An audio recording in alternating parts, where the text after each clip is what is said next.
One very crucial aspect of sustainable development is economic well-being and prosperity. There have been great gains in material well-being, in average income per person, in other indicators of material life such as health and life expectancy over the course of recent decades. We'll see, of course, that these are not gains enjoyed by everybody within a country, certainly not in all parts of the world. But on average, there have been very notable gains in economic well-being, achieved through decades of economic growth. And this is a phenomenon that is of crucial importance for those countries that are still poor today. Perhaps their greatest goal is to achieve economic growth so that they can narrow the gap in material conditions that they face today with respect to the richer countries. Those countries living in extreme poverty today where they can hardly meet their basic needs are aiming to live like more of the world that increasingly has assurance of basic needs, and many parts of the world that live with remarkably high standards of living. Another aspect of this material change is that in a world of greater production, greater ability to grow food, greater productivity in manufacturing, in transport, in power, and in other key parts of the economy, the population has risen alongside that. From the middle of the last century in 1950, the world's population at the time was about 2.5 billion people. It's roughly tripled since then, absolutely extraordinary, to around 7.2 billion people today. And the numbers are continuing to rise, roughly an increase of 75 to 80 million people added to the world's population each year, meaning that it won't be long, probably around 2024 or 2025, when another billion people will be on the planet, when we'll reach the 8 billionth person. Let's look at what growth really means. And there has been no exemplar of economic growth more remarkable than China. Of course, it's the world's most populous country with 1.3 billion people, so anything major that happens in China is earth-shaking. But also, China has been among the fastest growing economies in world history. Since China undertook some basic market reforms after 1978, until just about the last couple of years, when growth has begun to slow a little bit, China was averaging roughly 10% per year economic growth. Absolutely astounding. And it's very handy, something that I'll refer to many times, to use what we call the rule of 70. Take the number 70, divide it by the growth rate, in this case 10. 70 divided by 10 is 7. It means that China has been doubling its national income every 7 years. The rule of 70 says 70 divided by the growth rate gives you the number of years to double the size of the economy. Well, what does that mean? Take a look at Shenzhen, China. Shenzhen is a city very close to Hong Kong in southern China. And in 1980 or so, when you see this picture, Shenzhen was a small village, mainly rural, not very many people, perhaps 30,000 people living in Shenzhen. Now, take a look at Shenzhen today, nearly 10 million people. Shenzhen has become a modern metropolis. It's a major manufacturing hub for the world. Not only did populations rise, did incomes per person soar, but also how people live has clearly fundamentally changed from rural agricultural livelihoods to modern urban manufacturing and services, and in a matter of 3 decades. Well, most of the world's not going to experience Shenzhen-like change, but that basic pattern of economic growth, a transition from poor smallholder farming to modern manufacturing, especially modern service economy, is part of the normal pathway of economic growth.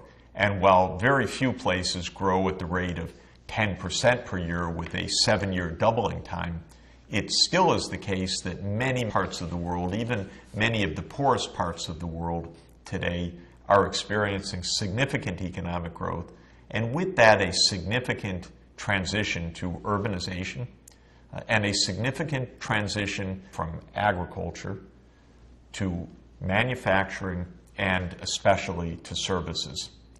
If you look at the next graph, you see something also absolutely astounding that we really need to keep in mind, and that's demography.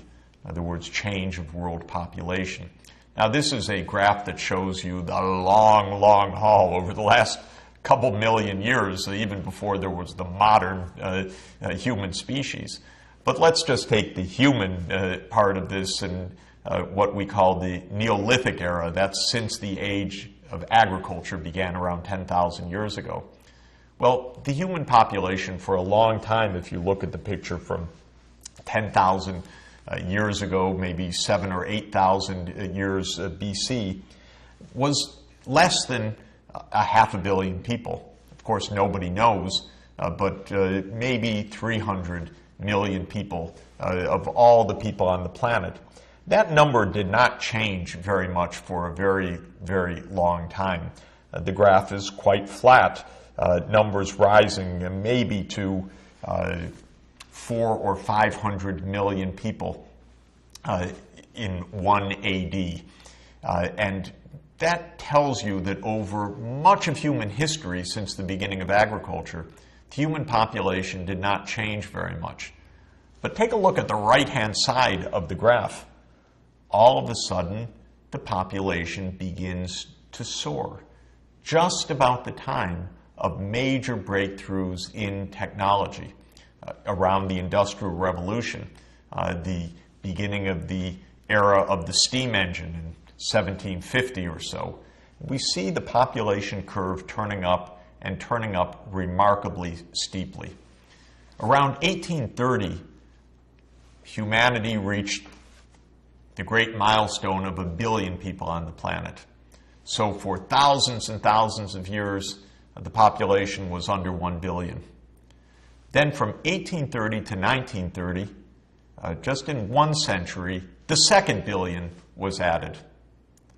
But then the numbers really started to soar, because from 1930 to 1960, just 30 years, the 3rd billion was added.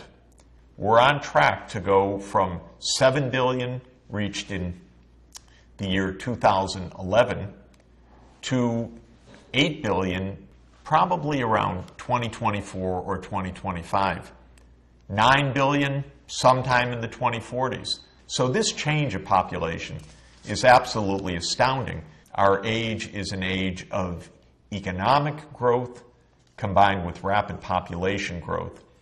And together, those two dynamics have meant a massive expansion of economic activity, of total output produced on the planet each year, and of course, alongside that, a massive increase of humanity's impact on the planet.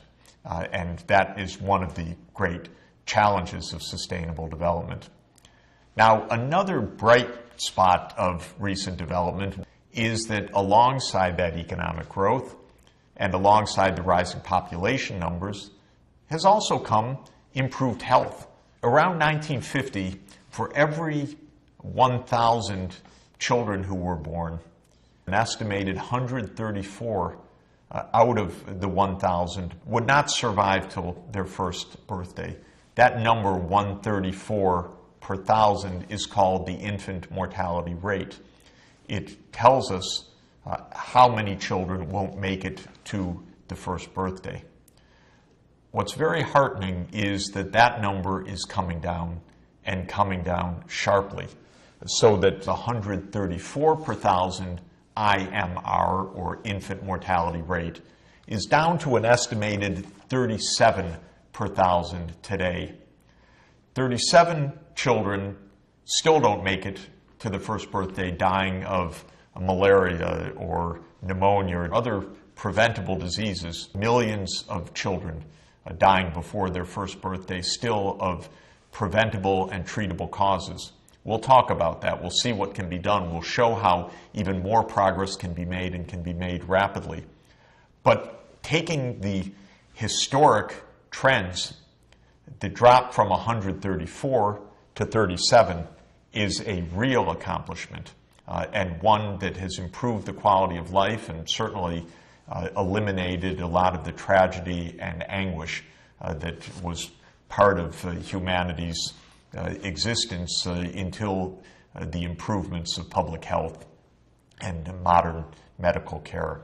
With more children surviving and with health improving at older ages as well, the good news is that our life expectancy is also rising, and rising very considerably. Take a look at what's happened to what we call life expectancy at birth.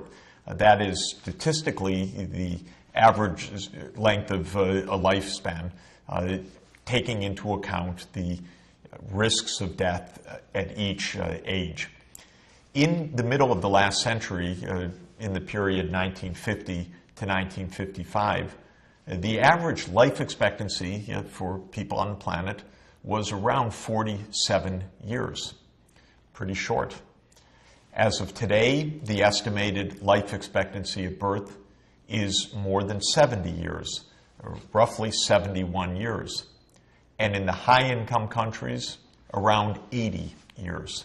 This is another example of economic growth and material progress, and an example of the kind of progress that is being achieved in most parts of the world. What's the lesson? The lesson is that this first pillar of sustainable development, economic well-being, is something that's achievable and being achieved in large parts of the planet. There are fewer tragic deaths of young children and greater health and longevity for most of us, with life expectancy rising several decades from what was experienced in the middle of the last century until now. This shows how economic development can improve lives, lives in which one can have the confidence that their children will also grow up healthy, survive, and have good prospects in life. But what we need to do is to ensure that that economic growth is inclusive, that it's not leaving millions and millions of people behind, and that it is environmentally sustainable, so that the progress itself doesn't cut our natural life support systems of biodiversity, food production, safe climate, productive oceans. Because if we do that, the gains that we've made will turn out to be fleeting and evanescent.